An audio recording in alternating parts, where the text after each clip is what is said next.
Baik,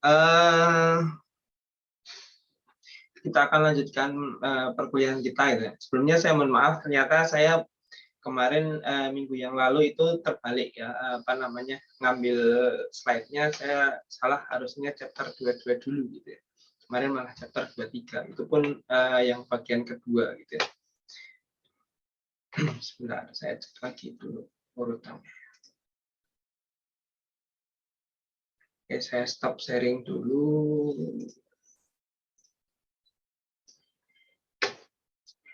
Saya cek lagi, saya pastikan urutannya dulu.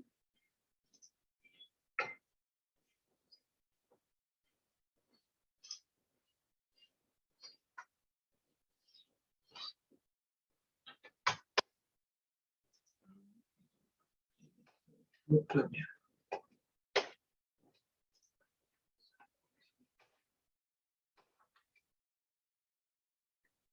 Sebentar.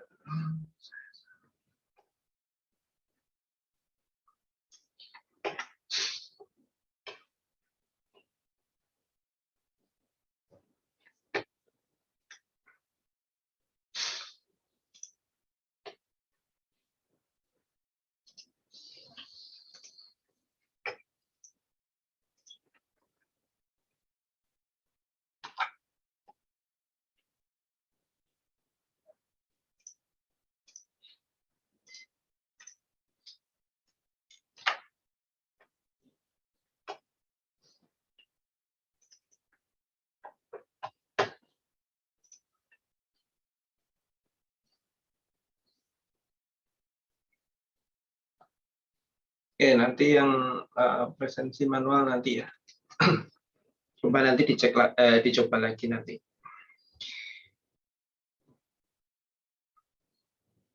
Oke.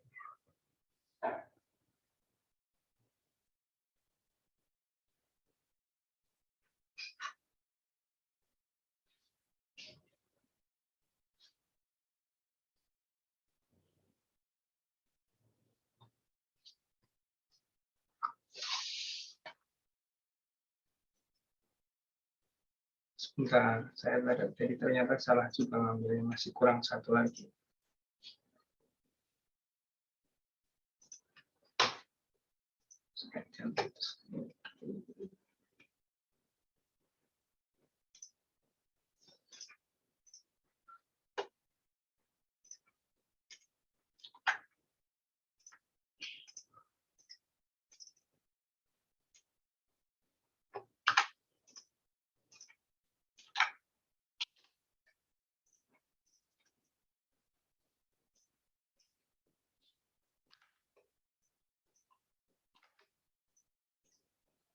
Harusnya setelah chapter 21 itu chapter 22 bagian pertama dulu ya.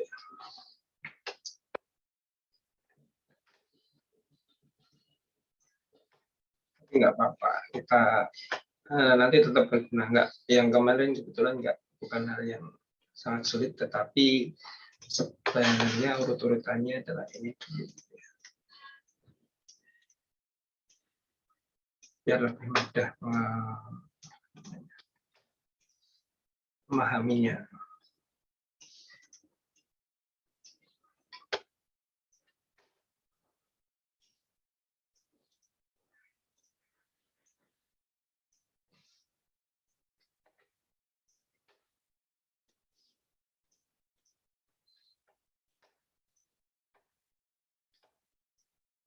Sebentar.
Oke, saya share screen ya.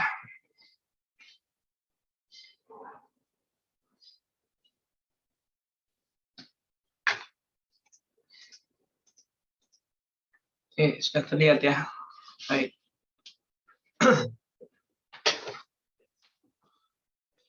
Nah, harusnya kan ini dulu gitu ya. Karbonil substitusi, reaksi substitusi pada karbonil alfa gitu ya. Nah, ini mengapa bab ini kita bahas, karena ternyata banyak sekali skema itu reaksi yang terjadi itu menggunakan gugus karbonil. Ini termasuk reaksi substitusi alfa, ya, posisi alfa. Dan ini merupakan satu metode yang umum untuk membuat ikatan karbon-karbon. Ya. Oke. Posisi alfa adalah karbon di sebelahnya gugus karbonil, gitu ya. Di sebelahnya gugus karbonil. Nah, ini disebut sebagai posisi alfa. Nanti bisa saja karbon alfa, bisa saja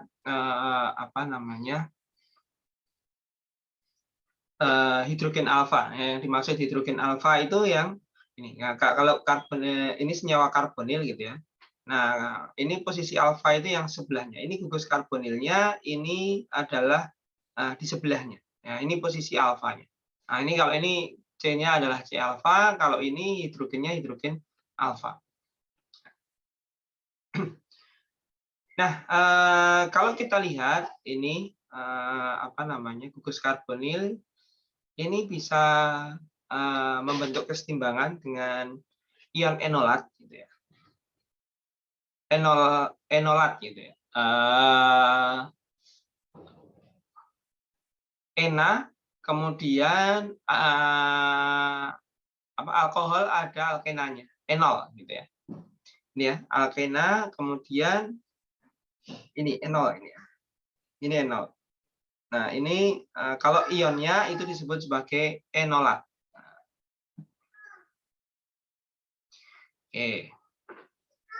Nah, ini enolat atau ini ion enolat. Nah, ini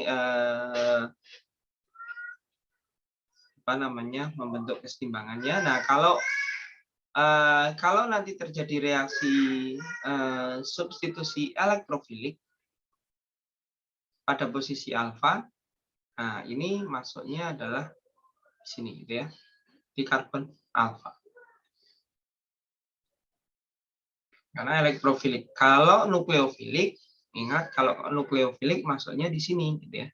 Kalau itu nukleofilik, itu masuknya akan di sini, di karbonilnya. Tetapi kalau elektrofilik, maka dia akan masuk di karbon alfa, baik itu sebagai enol maupun sebagai enolat ion, gitu ya.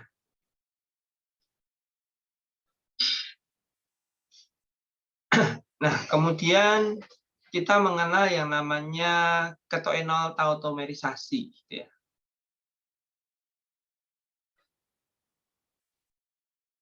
Nah, ini tadi yang saya maksud, bahwa senyawa karbonil yang mempunyai hidrogen alfa, gitu ya, atau mempunyai atom hidrogen pada karbon alfa, atau yang saya maksud hidrogen alfa tadi, yang dimaksud hidrogen alfa itu di sini. Ini akan secara cepat membentuk kesetimbangan ketoenol, gitu ya. Ini keton, kemudian ini enol, ini ya. Yang bagian kedua tadi ya. Ini kesetimbangan tautomerisasi.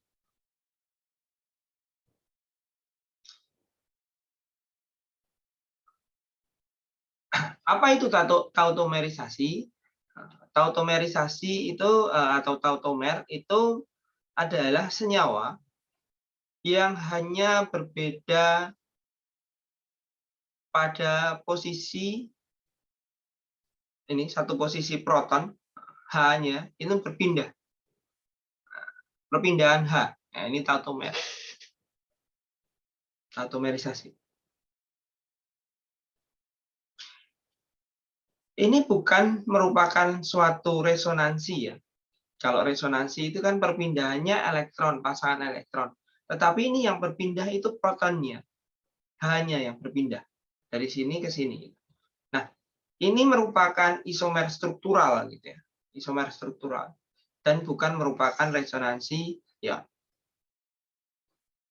Kalau resonansi itu merupakan senyawa yang sama. Kalau ini senyawanya berbeda.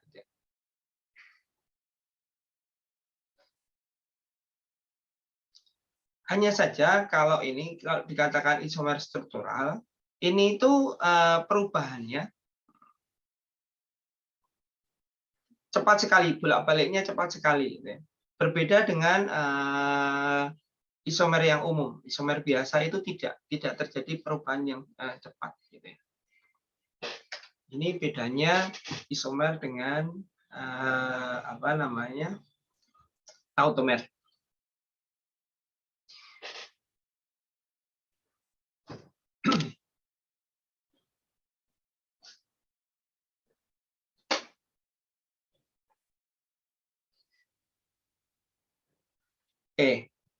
Tautomer enol ini biasanya muncul atau keberadaannya itu hanya sedikit sekali, gitu ya. Dan biasanya tidak dapat diisolasi. Yang enolnya ya. Jadi ini 99,999% gitu ya. Sikloheksanonnya, sedangkan bentuk enolnya itu hanya 0,0001%, jadi sedikit sekali. Bahkan ini untuk aseton, ini bentuk tautomernya, bentuk enolnya itu ini seperberapa ini?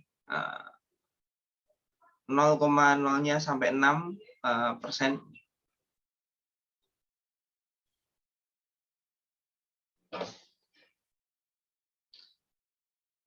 Karena enol ini terbentuknya sangat cepat, dia dapat dikatakan sebagai intermediate, gitu ya. Hanya sebagai intermediate, bukan sebagai senyawa.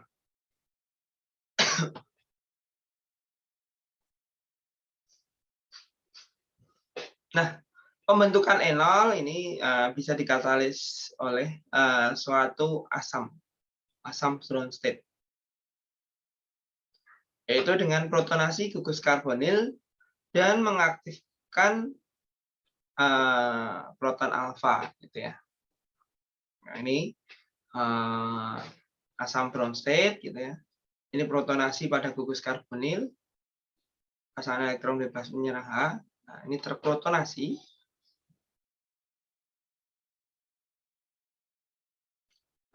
Jadi ini katalis ya. Nah, ini terprotonasi, maka H alfanya ini akan aktif. H alfanya ini, nah, sehingga dia akan lepas. Nah, menghasilkan bentuk tautomernya, bentuk enolnya.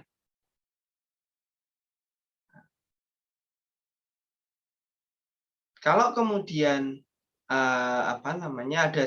diberikan basa yang cukup kuat lagi, maka dia akan bisa membentuk alkenanya.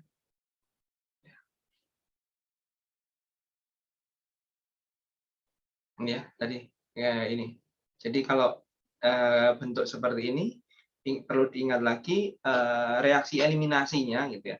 Ini kita nggak anggap di sini. Kalau ada basa, ini basa, ngambil H plusnya di sini, tentu saja ini jadi alkena. Gitu ya. Nah, bagaimana kalau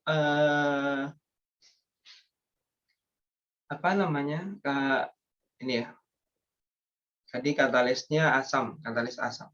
Bagaimana dengan katalis basa untuk pembentukan enol, gitu ya? Hidrogen alfa, saya lebih gampangnya nyebut hidrogen alfa, gitu ya, merupakan asam lemah dan dapat transfer ke air itu dengan lambat, gitu ya.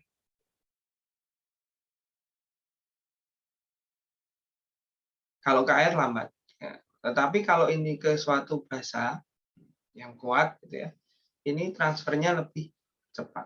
Nah, kalau ini karena ini sifatnya asam di sini, gitu ya, kemudian ada basa, maka dia akan membentuk enolat, ion enolat. Ini kalau katalisnya basa. Nah, ini ya, basanya juga basa Brown state.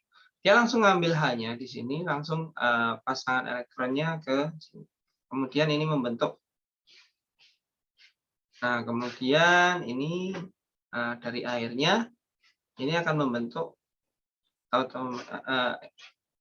bentuk enol, tautomer enol.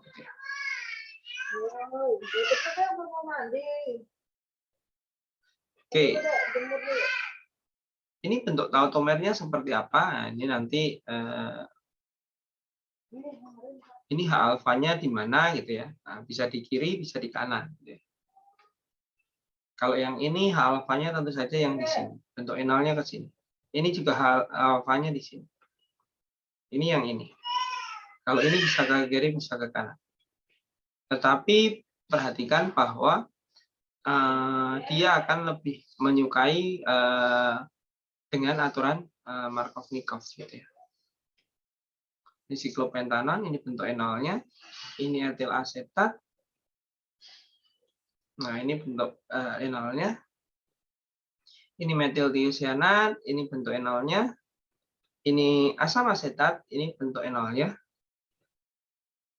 Ini fenil aseton, bentuk enolnya. Nah, ini akan lebih ini. Karena punya struktur resonansi yang lebih banyak di situ. Lebih disukai. Bisa saja seperti ini. Oke. Reaktivitas dari suatu enol. Nah, ini mekanisme reaksi substitusi alfa, gitu ya. Enol ini lebih cenderung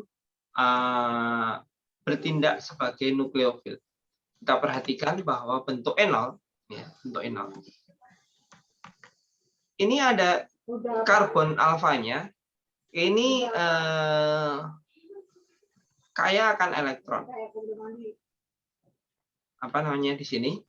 Kaya elektron dari mana? Kalau ini dibentuk ikatan rangkapnya, ini kaya elektron. Nah, ini kecenderungannya karbon alfanya ini kaya elektron.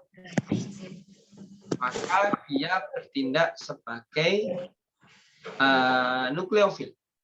Kaya dengan elektron itu adalah nukleofil. Maka nanti substitusi siapa? Ya elektrofil gitu ya. Nah, sehingga ini reaksi adisi pada enol gitu ya. Kalau bentuk jadi gini. Tadi dikatakan bahwa bentuk enol itu adalah keadaan transisi gitu ya, keadaan transisi. Jadi ketika punya bentuk suatu keto gitu ya, bentuk keto atau ini gugus karbonil yang punya karbon alfa, ketika ada asam atau basa, ada kata asam atau basa, maka dia akan cenderung membentuk enol gitu ya. Nah, ini katalisnya ini akan membentuk memaksa terbentuknya enol.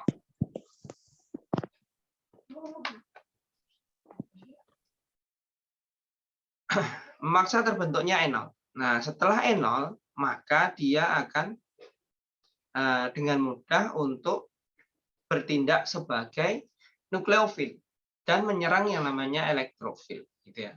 Sehingga ini jadi ketika suatu enol bereaksi dengan elektrofil, ini bentuk enol bereaksi dengan suatu elektrofil ini. Jadi bagian pasangan elektron apa namanya ikatan rangkapnya ini yang menyerang elektrofil. Ini terbentuk ikatan baru.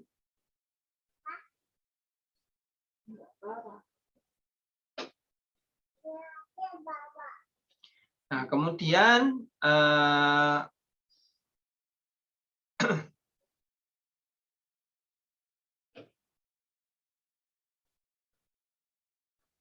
ini akan menyisakan apa namanya yang bermuatan positif, gitu ya.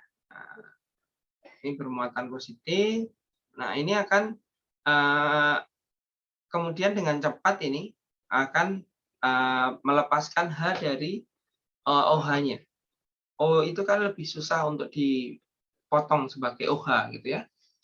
Dia lebih mudah kalau dipotong itu H-nya yang lepas. Nah ini dengan adanya basa H ini enol ini bagian alkoholnya ini akan membentuk ikatan rangkap jadinya. Nah, sehingga ini akan produknya adalah substitusi pada karbon alfa. Substitusinya adalah substitusi elektrofilik.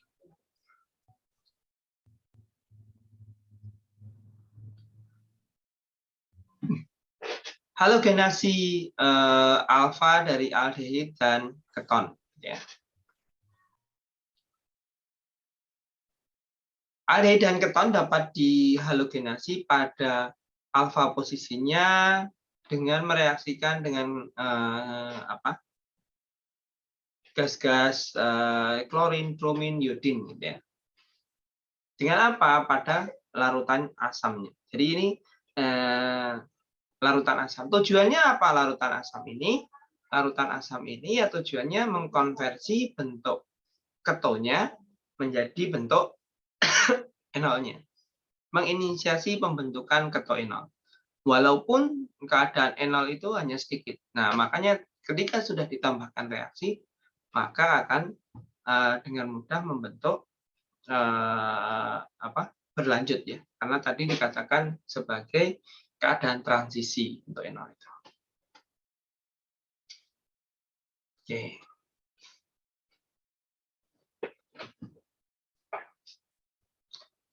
Mekanismenya ya sama saja. Yang pertama itu tentu saja kalau ini dalam keadaan asam, ya terjadi protonasi pada karbonilnya, OH pada O karbonilnya. O karbonilnya diprotonasi dengan suatu asam, gitu ya. Nah, kemudian menjadi bentuk enol, gitu ya. bentuk enol ini. Bentuk enol, ini bentuk enolnya, dari bentuk enol ini kemudian pasangan ikatan rangkapnya ini menyerang brominnya, misalnya ini brominnya. Nah, setelah menyerang bromin,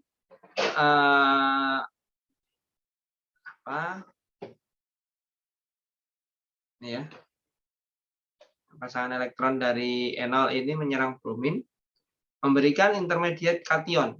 Nah, intermediate kation ini intermediate-nya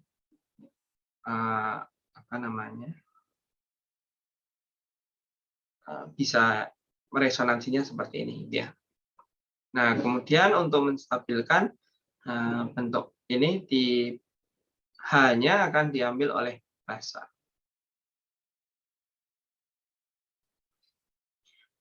Kehilangan proton pada OH, gitu ya, memberikan produk halogenasi alfa, gitu ya, dan menghasilkan katalis lagi, gitu ya. Ini katalisnya.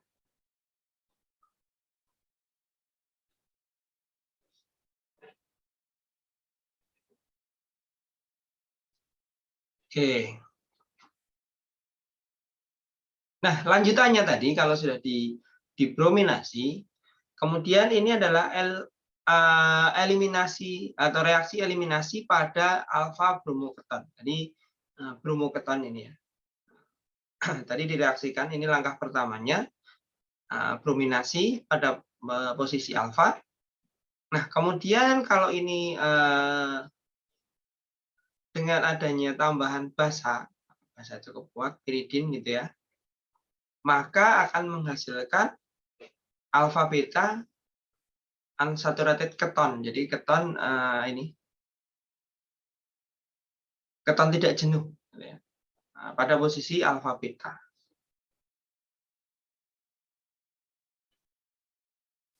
Ini dengan adanya piridin. Ini reaksi lebih lanjutnya dari tadi.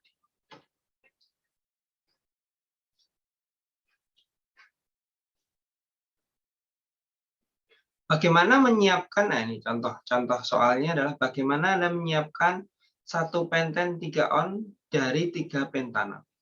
Tentu saja ini diapakan dulu? Ya, tentu saja ini mestinya dibrominasi dulu di posisi alfanya. Dengan apa? Dengan pada larutan asam dengan bromin, gitu ya. Nah, dengan ini. Kemudian dilanjutkan dengan reaksi piridin.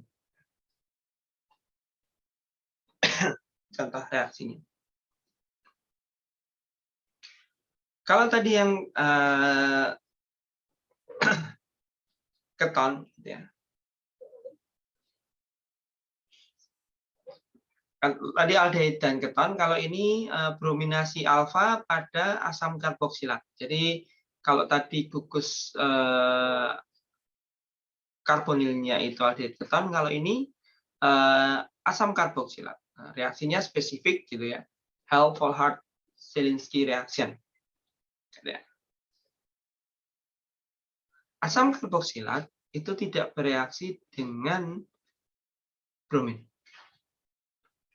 Seperti halnya aldehid dan keton.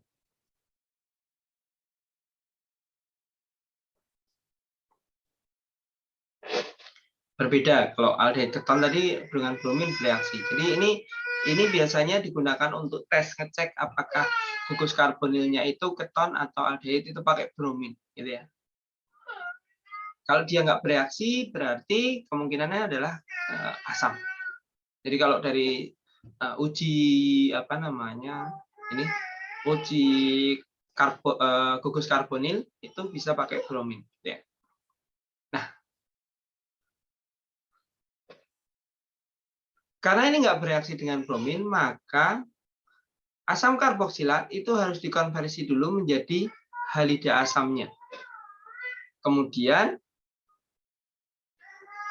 halida asam tersebut dihidrolisis kembali ke asam.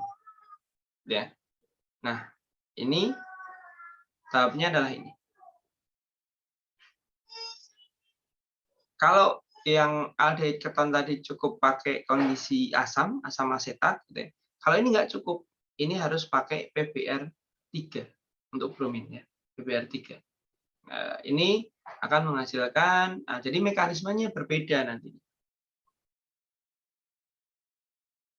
Jadi kalau brominasi asam karboksilat itu reaksinya spesifik Halford-Zelinsky, gitu ya.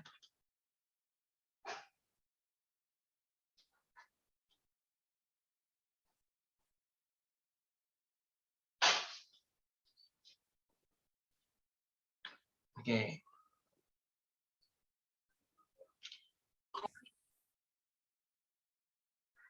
PBr3 ini akan mengkonversi ini menjadi ini ya, tadi mengkonversi menjadi halida asam, menjadi bromida asam, gitu ya.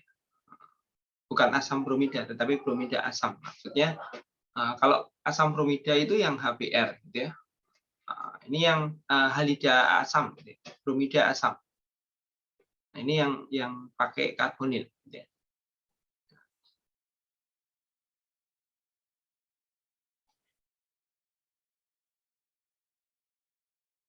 Jadi dengan adanya ini akan mengkonversi ini ya.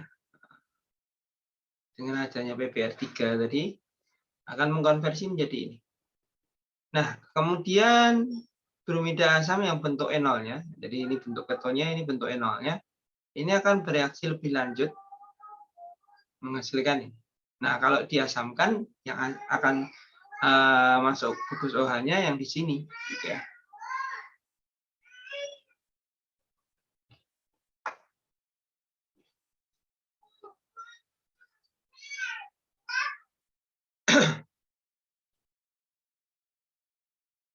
Bagaimana jika metanol itu ditambahkan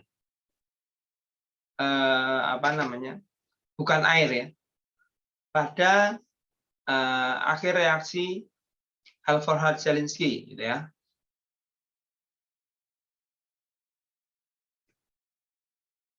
Ini yang masuk bukan OH-nya, tetapi metoksinya ya, yang di sini.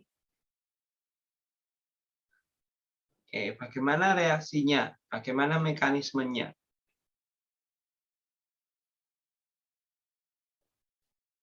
Sebentar.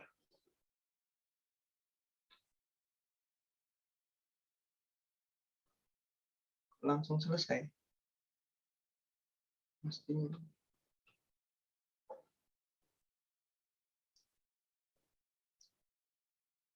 Oke, bagaimana mekanismenya? Nah, ini silahkan dilatih sendiri, gitu ya. Oke, memang cuma sedikit kok yang bagian pertama. Sampai di sini ada pertanyaan?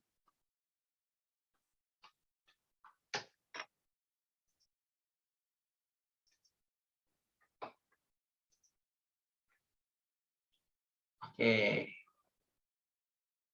Kalau tidak ada, saya lanjutkan pada bagian keduanya.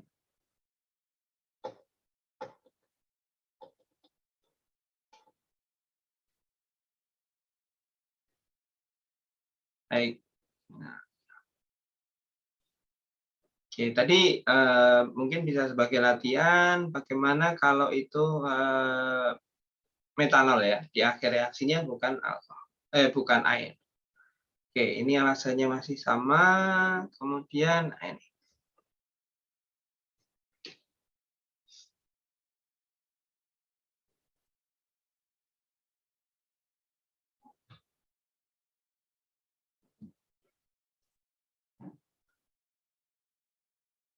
Keasaman hidrogen alfa, gitu ya. Tadi sudah saya sebutkan dalam bentuk hidrogen yang terikat pada karbon alfa itu disebut sebagai hidrogen alfa, ya. Oke, kalau punya Fessenden ini di halaman.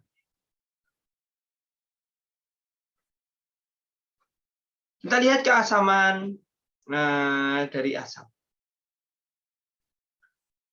Asam asetat, gitu ya. pKa-nya 4,76.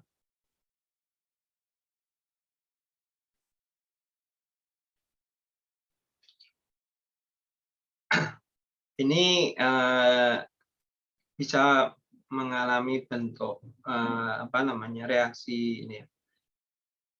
Kalau melepaskan H+, kemudian ini ekivalen ya. Bentuknya bisa seperti ini ya, bentuk ionnya. Sehingga dia keasamannya cukup ini ya, cukup asam. Nah, bagaimana untuk aseton yang punya hidrogen alfa sebanyak ini gitu ya. Itu pKa-nya 19,3. Sedangkan etan itu etana gitu ya. pKa-nya ke 60. Jadi ini lebih asam dari alkena tetapi kurang asam dibandingkan asam karboksilat ya, tentu saja gitu ya. Kenapa bisa ini keasamannya seperti ini?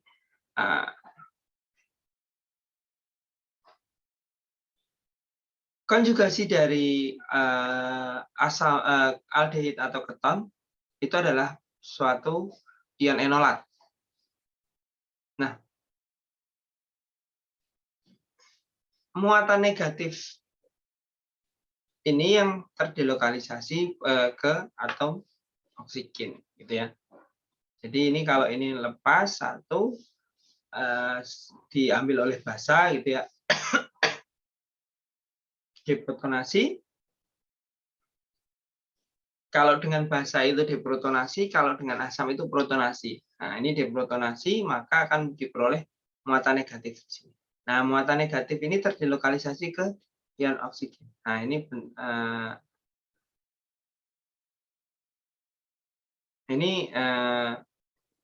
tidak ekivalen ya. Kalau ini ekivalen karena minus yang di sini dengan yang di sini itu sama. Kalau ini tidak ekivalen karena C-nya pKa-nya ini keasaman.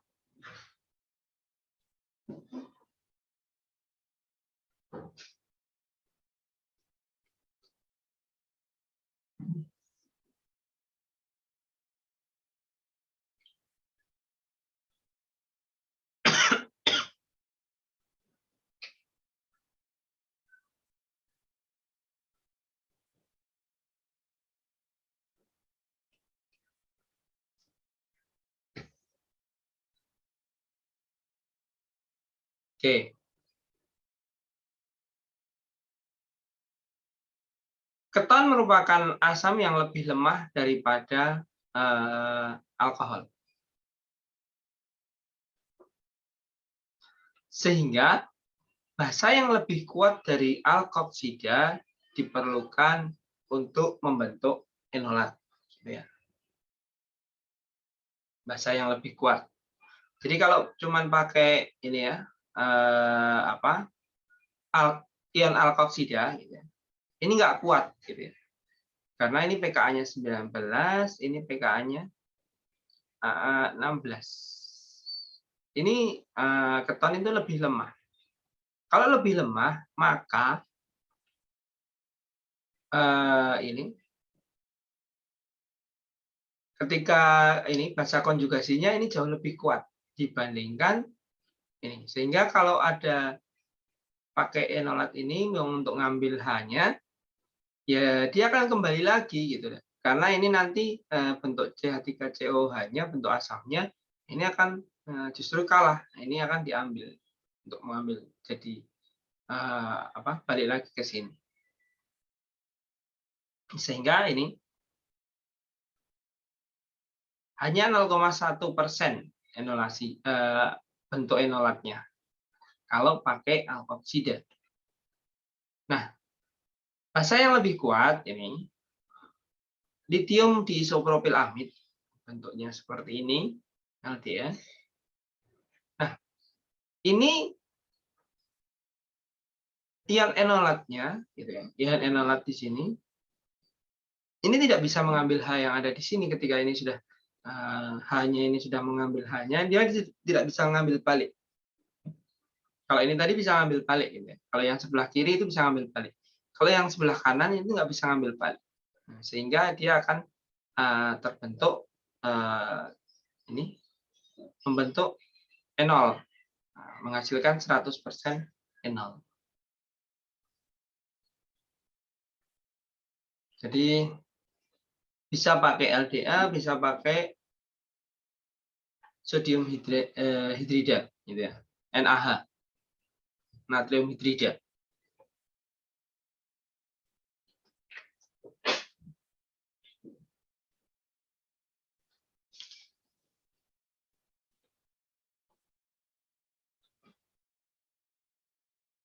LDA, litium diisopropil amid, itu dibuatnya dari butilitium, buli, dan diisopropil amin.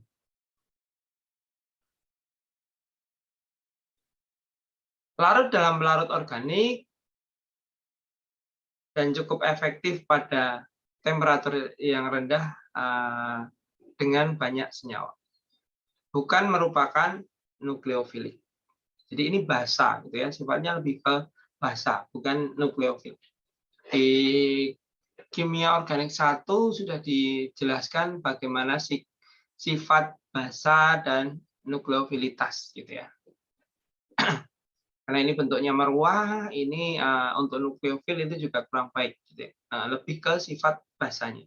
Kalau sifat basanya, dia akan lebih mudah mengambil H asamnya, lebih mudah mengambil protonnya, gitu ya. Lebih mudah mengambil protonnya.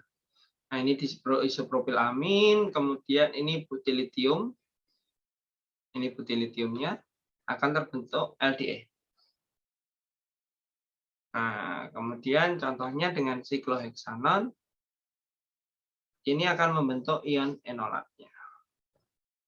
Sikloheksanon enolat. Membentuk ion. Pelarutnya tetrahidrofuran. Ini produknya adalah diisopropil amin.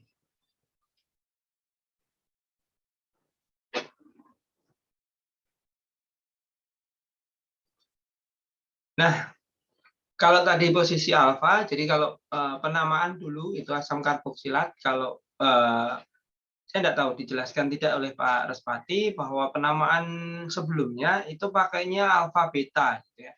Alfa beta dan seterusnya, alfa beta delta dan seterusnya. Nah, kalau tadi yang paling dekat dengan gugus karbonil itu alfa, maka karbon di sebelahnya itu adalah karbon beta.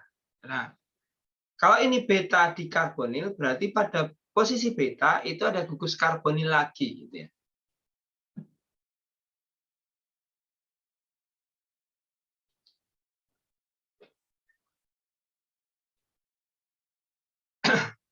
Nah, kalau ini, jadi kalau ini bentuknya seperti ini. Alfa beta di karbonil itu seperti ini. Nah, apabila atom hidrogen itu hidrogen alfa tadi itu berada di antara dua gugus karbonil, maka keasamannya akan meningkat. Kenapa? Karena nanti pada ion enolatnya delokalisasinya bisa melibatkan dua gugus karbonil, gitu ya.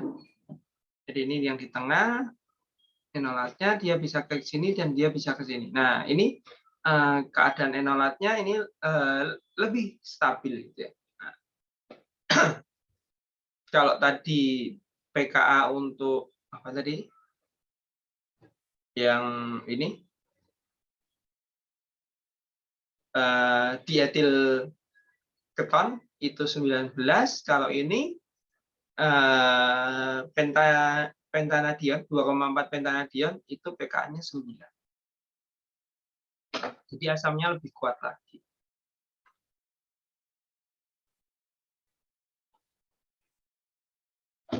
Nah, ini asam karboksilat pKa-nya 9.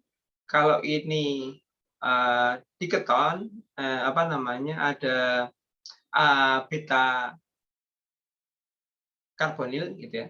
Ada beta karbonil, dia keasamannya ini ya lebih ya. 1,3 di keton, ini 9. Kalau ini ketoester, ini ada esternya. Ini diester. Jadi lebih kuat. Alkohol itu pK. A-nya 16. Kemudian klorida asam ini pKa-nya juga 16. Kalau aldehid saja ini 17. Keton saja ini 19 tadi ya.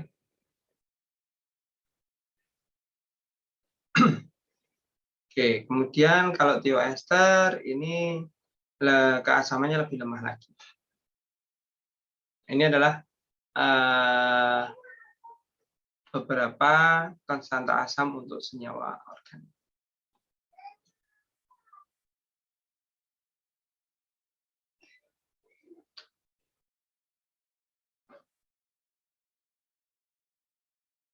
Oke, kalau di ini berarti yang paling asam yang mana ini antara A, B dan C ini yang paling asam siapa?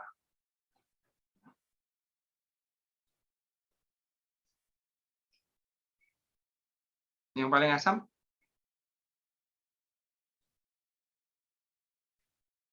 Ini nggak ada gugus asamnya gitu. Tetapi yang paling asam dari ini hidrogen yang paling asam di mana? A, B atau C?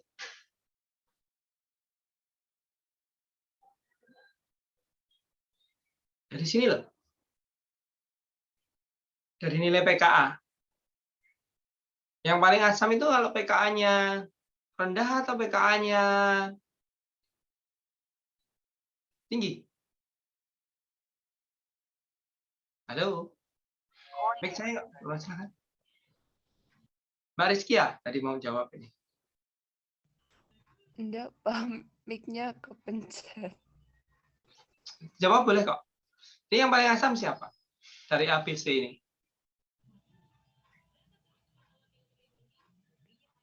Yang mungkin yang C, Pak. Kenapa yang C?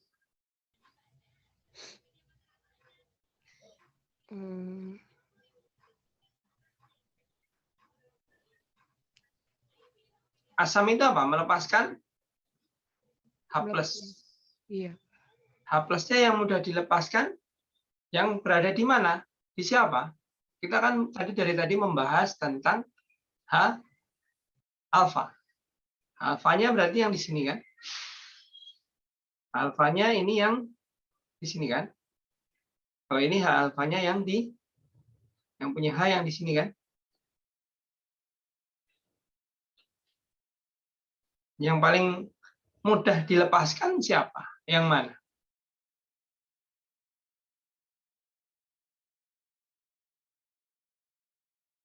Yang mana Mbak Rizky? Yang ini. Kenapa?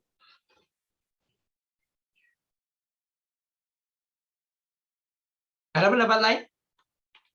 Izin menjawab, Pak. Ya, silakan Mbak Sania. Menurut saya yang A, Pak. Kenapa? Karena yang A itu kan pKa-nya 11 ya, Pak. Karena termasuknya 3 ketoester.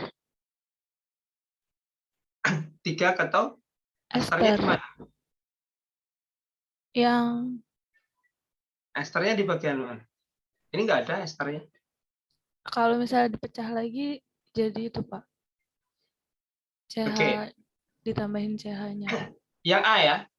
Iya. Yang A itu lebih asam. Kemudian setelahnya antara Yang B C, dan C lebih asam mana? Yang C. Yang C. Berarti ini 1, 2, ini baru 3 gitu ya? Iya. Oke. Kita lihat lagi. Ada pendapat lain?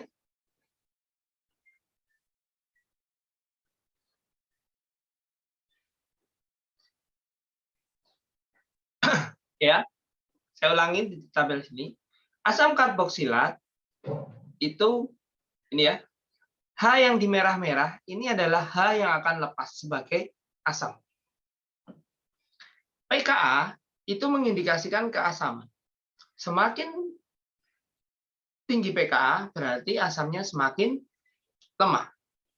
Semakin kecil pKa-nya semakin kuat, gitu kan ya? Nah, ini yang paling kuat siapa? Asam karboksilat. Kemudian siapa di bawahnya? Di bawahnya itu ada kalau dia punya beta karbonil. Jadi beta karbonil artinya di situ ada 2 gugus karbonil. Ya, ada 2 gugus karbonil.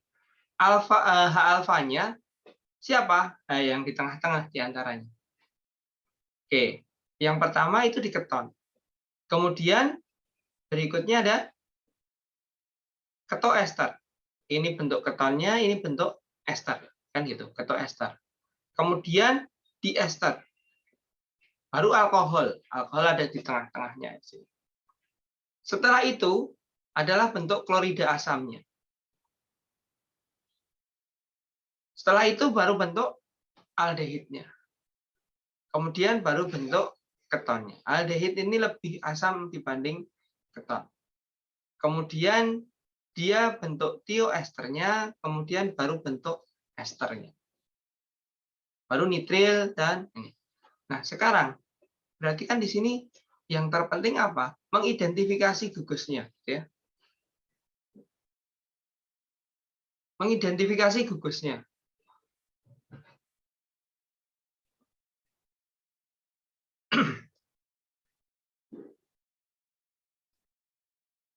Oke. Mengidentifikasi gugusnya.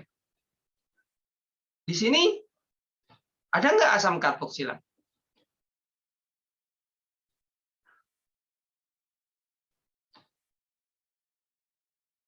Nggak ada ya asam karboksilat. Ini tadi aldehid. Kemudian ini ester. Ini beta keto. Nah, ini kenapa berkedip-kedip?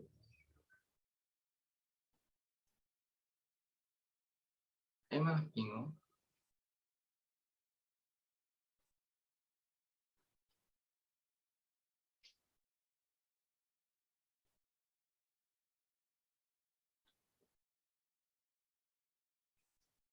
Oke. Ini beta keto. Ini ester. Ini aldehid. Oh, kenapa ini berkedip-kedip? Saya nggak minta berkedip-kedip kok malah berkedip-kedip. Oke. Ini apa ini? Beta keto. Tadi dari sini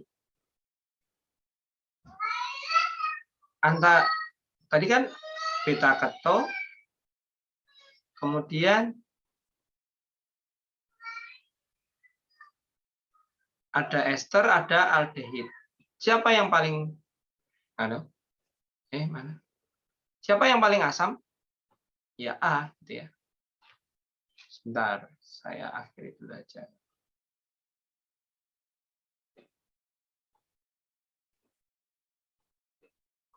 Oke. Yang paling asam ya tentu saja. Nah, jadi ya ini. Ini kalau ini bagian H yang di sini, ini H-nya ada di sini, atau ada di sini gitu kan.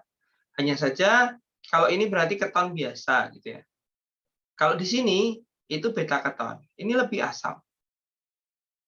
Nah, sehingga urutannya A itu yang pertama, kemudian ini ester, ini dibanding aldehid itu lebih asam yang aldehid. Sehingga 2 yang di sini, 3 yang di sini. 1, 2, 3. Gitu ya. Oke.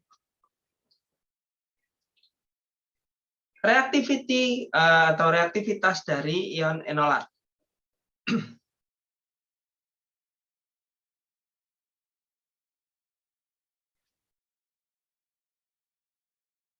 Atom karbon pada ion enolat gitu ya, itu adalah kaya dengan elektron gitu ya. Ini ya. Jadi yang bereaksi itu pada bagian yang kaya dengan elektron. Nah, kalau bentuknya ini, maka reaksinya di sini. Tapi kalau bentuk yang ini ini karbanion, ini yang reaksi di sini.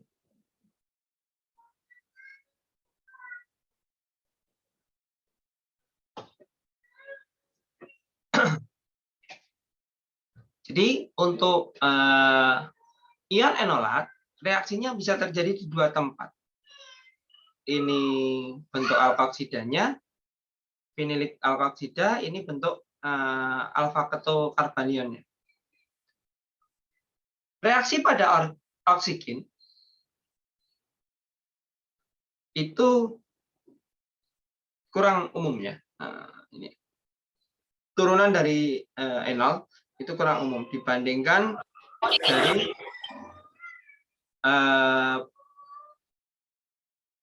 senyawa karbonil dengan tersubstitusi pada alfa. Ini lebih disukai, lebih umum. Jadi reaktivitasnya itu di bagian alfa ketokarbanion, bukan di. Jadi kalau mau logikanya, memang kalau di organik itu akan bukan untuk dihafal gitu. Nanti kalau logikanya masuk, soal seperti apapun kimia organik itu akan dijawab dengan mudah gitu. Jadi yang bereaksi itu adalah bagian yang reaktif. Bagian yang reaktif itu siapa? Yang paling kaya dengan elektron dan yang paling kurang elektronnya. Cuman itu saja. Nah, di bagian sini yang kaya dengan elektron siapa? Ya, kalau seperti ini, yang kaya dengan elektron ini atau bentuk ininya gitu ya, ikatan rangkapnya. Ini kan bisa resonansinya ke sini. Nah, ini jauh yang lebih disukai adalah yang ini. Nah, ini yang perlu diingat, itu yang disukai yang mana posisinya, gitu aja.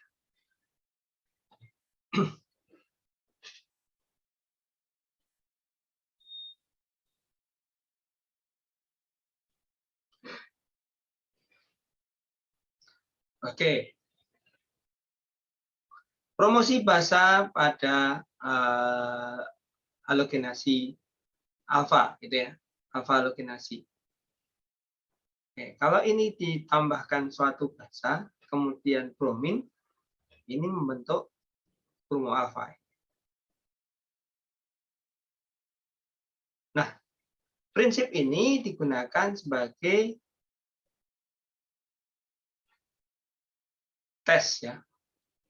Kalau itu ada keton, gugus keton, maka direaksikan dengan basa dan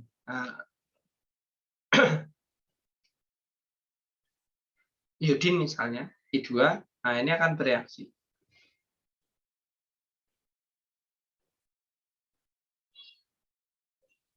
Nah, kalau ini lebih ke tes untuk metil keton. Benar nggak ini bentuknya metil keton?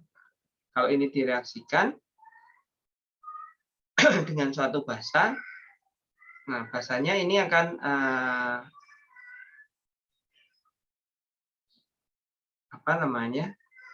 masuk ini ya.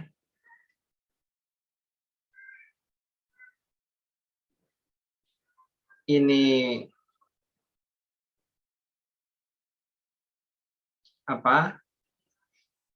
halogenasi ya. Pada posisi alfa terhalogenasi, kemudian ini kalau ini halogenasinya full, nah, basanya kalau ini basanya cukup kuat, ini akan menggantikan ini. Reaksinya berlanjut. Terbentuk asam karboksilat, ya. Hidrolisis gitu ya. Nah, kalau ini iodoform CH3 ini padatan kuning gitu ya. Nah, ini reaksi untuk tes metil keton seperti itu.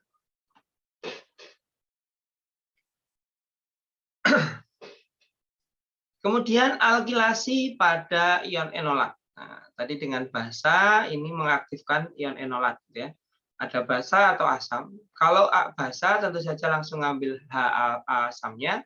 Kalau ada asam, yang terprotonasi adalah gugus karbonilnya. Kemudian nanti membentuk ion enolat. Prinsipnya seperti itu. Jadi kalau untuk reaksi substitusi pada posisi alfa itu bisa katalisnya asam atau basa. Nah, kemudian ini sebagai nukleofil gitu ya. Ion enolat itu sebagai nukleofil menyerang alkil halida gitu ya. RX atau H-nya bisa tosilat. Ini paling reaktif gitu ya. Atau bisa I atau Br atau Cl. Cuman Cl ini kurang reaktif dibandingkan tosilat gitu ya, untuk digantikan. Nah, ini sehingga mengikat R-nya. Living group-nya ini. Tosilat atau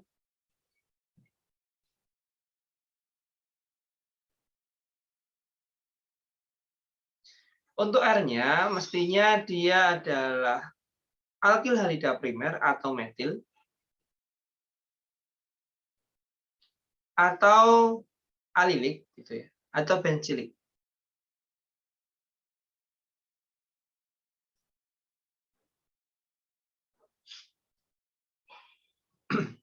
Jadi ini bisa metil, ini bisa apa namanya?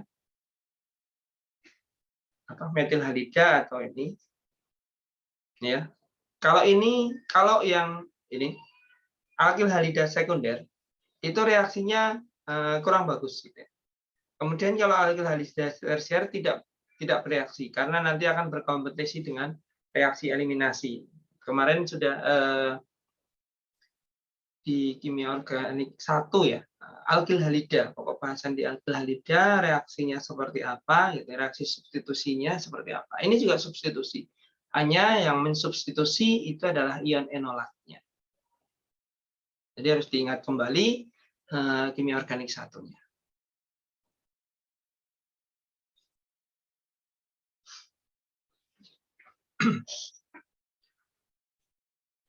Nah, ini pembuatan malonic ester.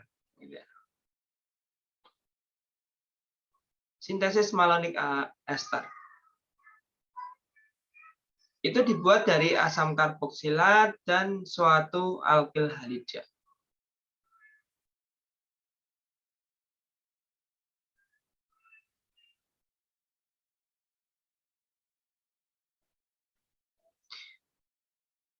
Ini penambahan rantai karbon gitu ya. Ini terjadi penambahan rantai karbon.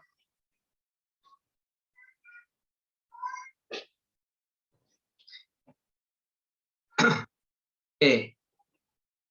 Ini apa namanya? Nanti terjadi penambahan rantai karbon pada malonik ini. Malonic ester atau dietil propentioat gitu ya. Ini mudah dikonversi menjadi enolatnya dengan menambahkan natrium etoksida atau alkoksida natrium gitu ya, dalam etanol.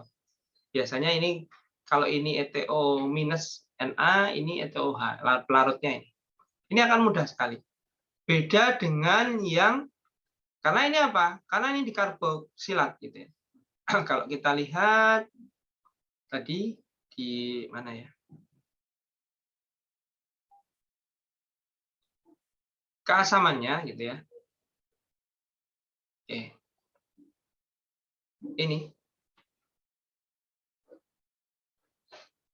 Ini lebih asam dibandingkan dengan alkoholnya. Lebih asam dibandingkan alkohol. Sehingga basa konjugasinya yang lebih kuat mana? Alkohol atau ketoesternya atau diesternya? Ini, sorry, yang ini ya. Malonic itu yang malonic ester kan tadi yang ini. Ini asamnya lebih kuat diesternya dibanding alkohol. Berarti basa konjugasinya yang lebih kuat siapa?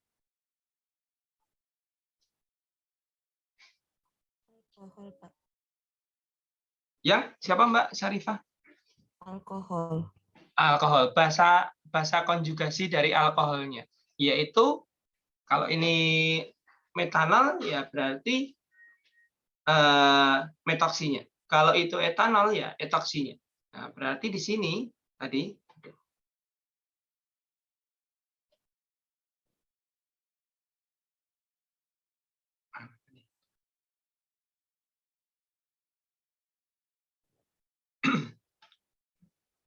Oke, di sini karena etoksida ini lebih basah, dia bisa mengambil hanya di sini. Gitu ya. Lebih kuat basahnya dibanding basahnya. Maka dia bisa mengambil. Yang kuat kan bisa mengambil yang lemah. Oke. Terbentuk ini ya. Ion enolatnya. Nah, kemudian dengan alkil halida, ini sebagai nukleofilnya, ini adalah nukleofilnya, minus ya. Ini kan akan menyerang R-nya. Nah, terjadi perpanjangan rantai, gitu ya.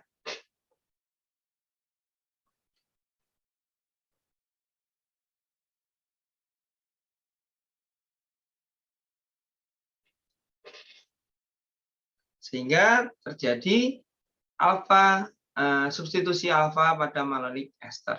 Ya. Nah, ini untuk memperpanjang rantai, salah satu caranya adalah seperti ini. Paling gampang memperpanjang rantai itu adalah dengan reagen Grignard, gitu ya.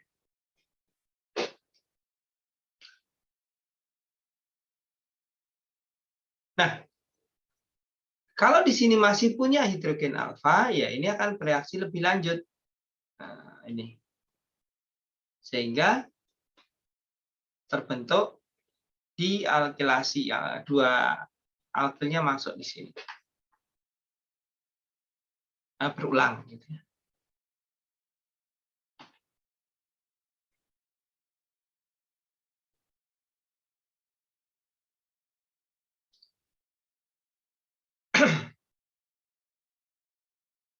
Oke, misalnya jadi ini masih memungkinkan gitu ya.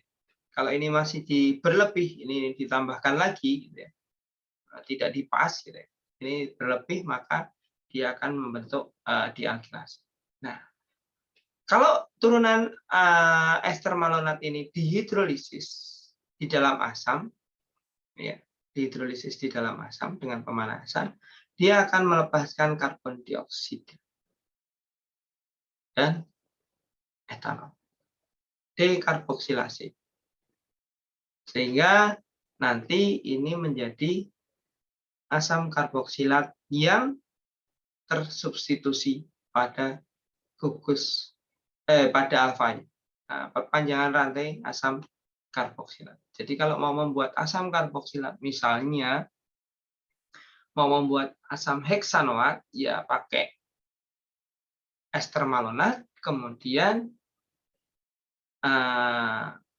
pakai kloropentana misalnya, 1 kloropentana. Nah, itu akan hasilnya nanti akan membentuk asam heksanoat.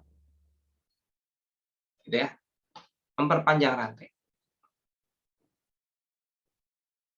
Nah, ketika kita mau ngomongin dekarboksilasi untuk beta keto, asam beta keto. Ini asam gitu ya. Asam beta keto. Ini di asam. Ini beta keto asam. Ini kalau dekarboksilasi CO2-nya yang ini yang lepas gitu kan ya. Nah, ini jadi enol asam. Kemudian ini lebih lanjut membentuk asam karboksilat. Nah, kalau beta keto asam, ya bagian asam karboksilatnya yang lepas karbon dioksidanya membentuk suatu enol, akhirnya membentuk keton. Kalau dekarboksilasi gampang.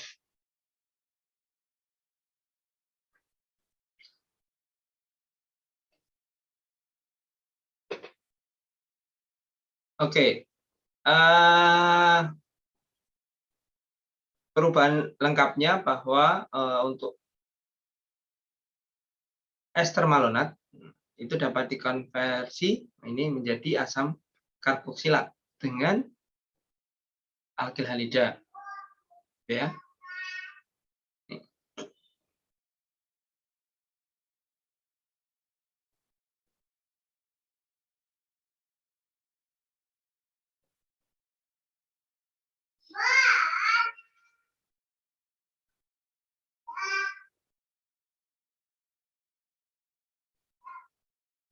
Nah, ini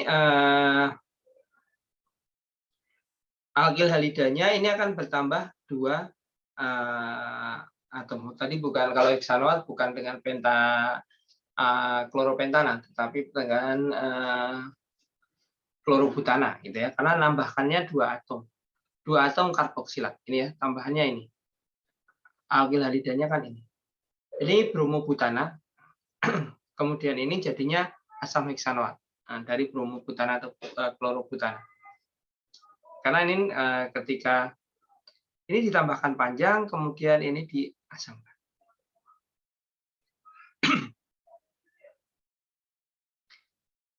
Kalau ini kemudian ditambahkan apa namanya, dari sini ini masih mau ditambahkan alkil lagi, maka dia akan masuk ke substituen di sini. Oke, kalau ini langsung dipanaskan. Kalau ini ada reaksi lebih lanjut lagi.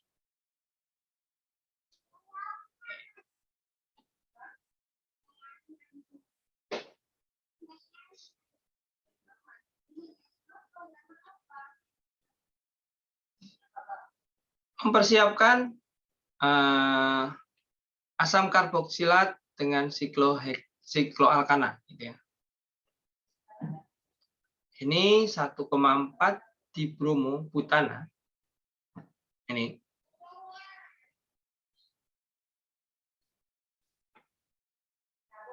Dapat bereaksi 2 kali dengan asam malonat tadi. Nah, yang paling sering itu ini ya, asam malonat. Menghasilkan siklik, produk siklik gitu ya. Nah, kemudian kalau dipanaskan, ini malonat juga, ini akan menghasilkan asam karboksilat. Dengan ini tersubstitusi siklik. Cincinnya itu yang terbentuk itu bisa cincin 3, 4, 5, atau 6. Itu bisa disiapkan dengan ini. Jadi kalau ini mau membuat siklopentana, itu pakainya dibromobutana. Kalau mau membuat sikloheksana, berarti nanti dibromopentana. 1,5 dibromopentana.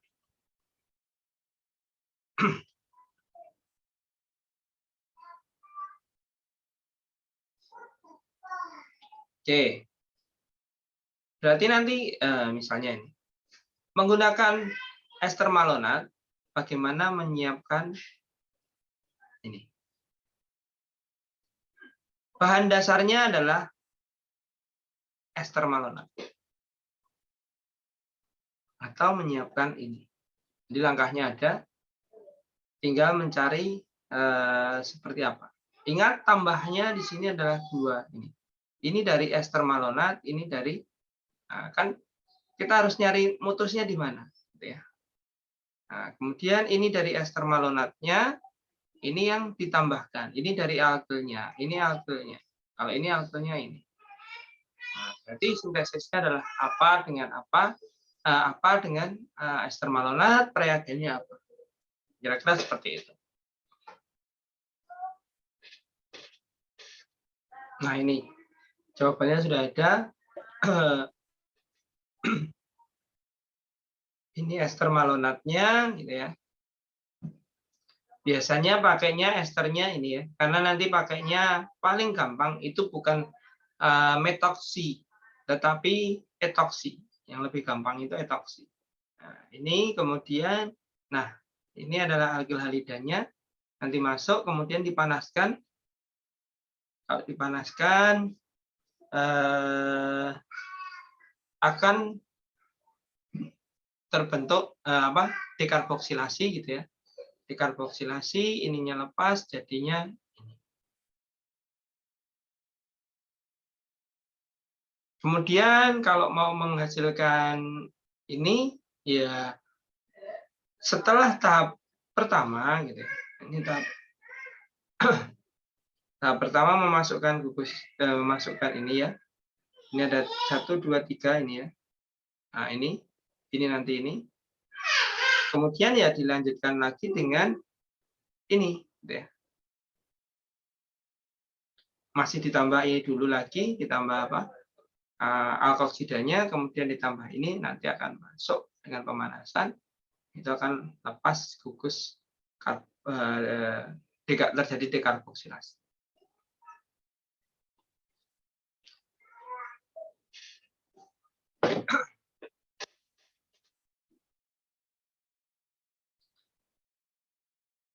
Nah, sekarang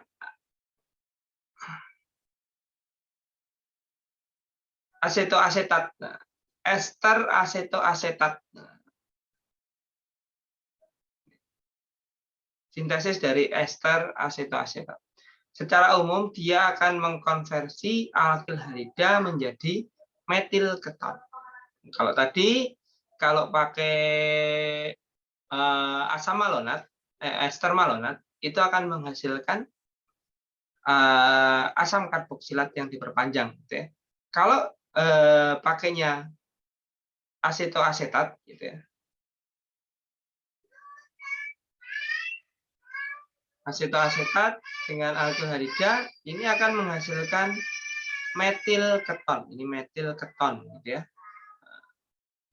Kita lihat mekanismenya seperti apa. Asetoasetat ini ini asetoasetatnya, gitu ya.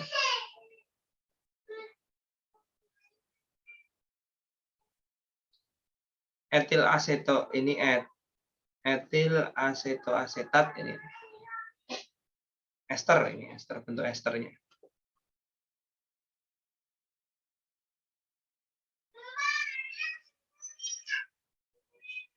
Ini kan asetonya, ini asetatnya, ini etilnya, etil asetoasetat.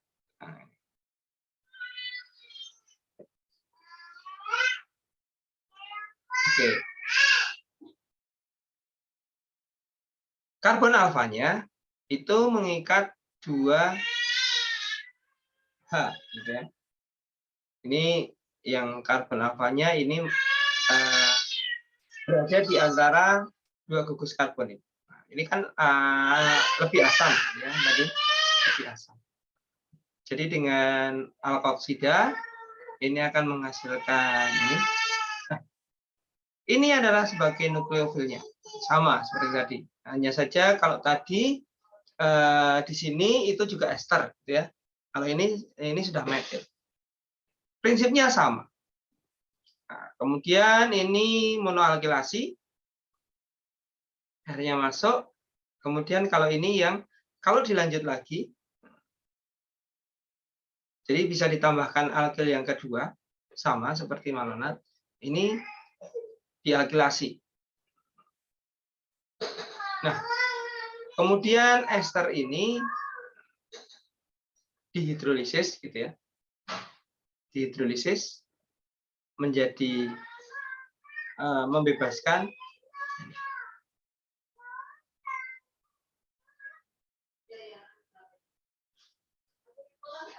jadi ini hasilnya adalah metil keton.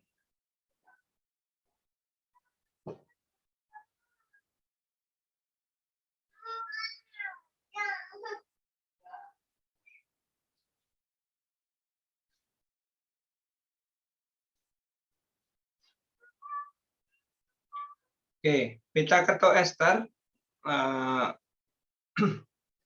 ini menghasilkan sikloheksanon tersubstitusi pada nomor 2 gitu ya. Ini dari beta beta ketoester siklik gitu ya. Ini beta ketonya ini etil 2 oksosikloheksen karboksilat atau beta ketoester siklik beta ketoester. Kalau direaksikan, nah ini tersubstitusinya di sini nomor 2. Ini kan keton, untuk ketonnya.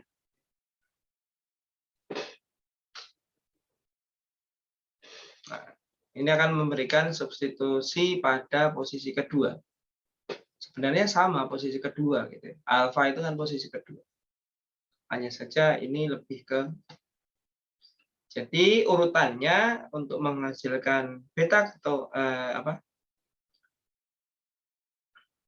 ini dari beta ketoester, pembentukan ion enolat, kemudian alkilasi, kemudian hidrolisis atau dekarboksilasi, membentuk beta ketoester. Alkilasi pada beta ketoester.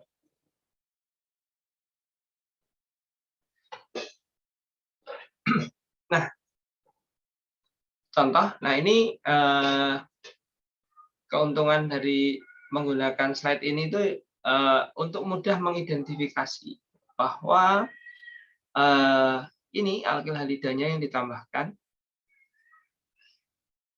ini etil bromida gitu ya, ini ditambahkan, maka akan terjadi ini perpanjangan, gitu ya, 2 pentanon. Nah, karena ini metil keto ya. Bertambah 2 kan panjangnya.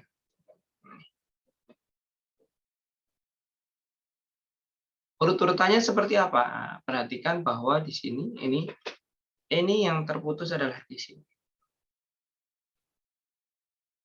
Yang 3 karbon ini dari asetik esternya. Nah, ini kuncinya di situ. Mau membuat keton, metil keton gitu ya. Ini metil keton kan ya. Nah, metil keton itu dari asetik ester. Cirinya seperti itu. Nah, jadi sebenarnya ya cukup dengan logikanya gitu ya. Sampai di sini ada pertanyaan?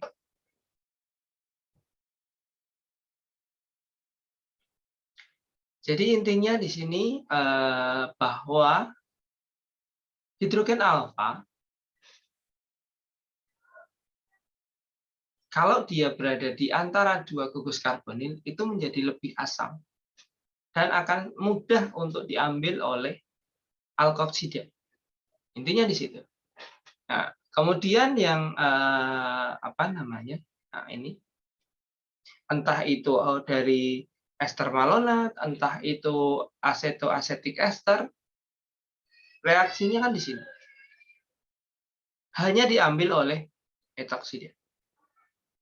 Kemudian karena hanya diambil oleh etoksida, ini menjadi karbanion.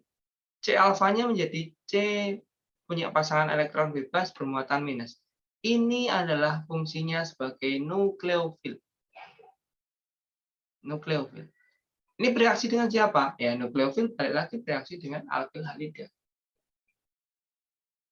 Kalau alkil halida primer, nah, ini berarti perpanjangan rantai.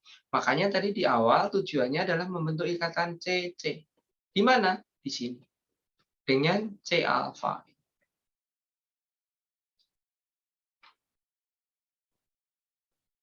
Ada pertanyaan? Jadi tujuan awalnya kan ini ya. Dengan gugus karbonil, substitusi alfa. Nah, ini kuncinya di sini. Kemudian, reaksi ini salah satu untuk membuat karbon-karbon kuat. Ya, tadi. C, kalau ini ya.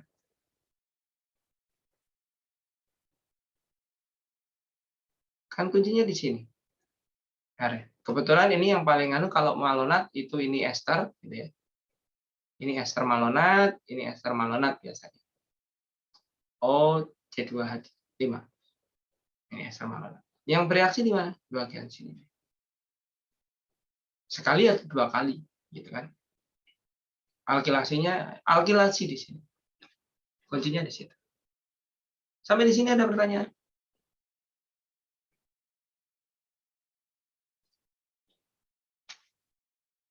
Oke, kalau tidak ada, akan saya lanjutkan 2 minggu yang akan datang. 2 minggu yang akan datang itu dari libur lagi enggak ya? Jumat itu sering sekali libur. Oh, enggak. 2 minggu yang akan datang tanggal 12 Mei itu tidak libur. Liburnya 26 Mei. Baik, kalau tidak ada pertanyaan, mungkin saya cukupkan sampai di sini. Kira-kira pas ya waktunya. Kurang lebihnya mohon maaf. Nanti akan segera saya siapkan untuk materinya, gitu ya, di Google Classroom. Akan saya convert ke PDF dan saya posting. Tidak ada yang pertanyaan ya? Kalau tidak ada, di sini saya stop untuk presentasi.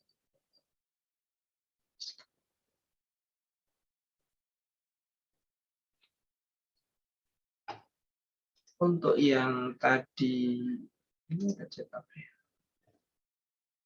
Oke, yang tadi belum presensi, gitu ya. Nah, saya yang tadi Galat atau silakan dicoba dulu. Mana nih? Saya akan share lagi. Oke, silakan yang tadi belum presensi, silakan presensi. Oke, untuk yang masih belum bisa, silahkan nulis ulang ya. Nulis ulang. Saya akan ngecek dari yang bawah saja. Silahkan nulis ulang di kolom chat. Ini ya.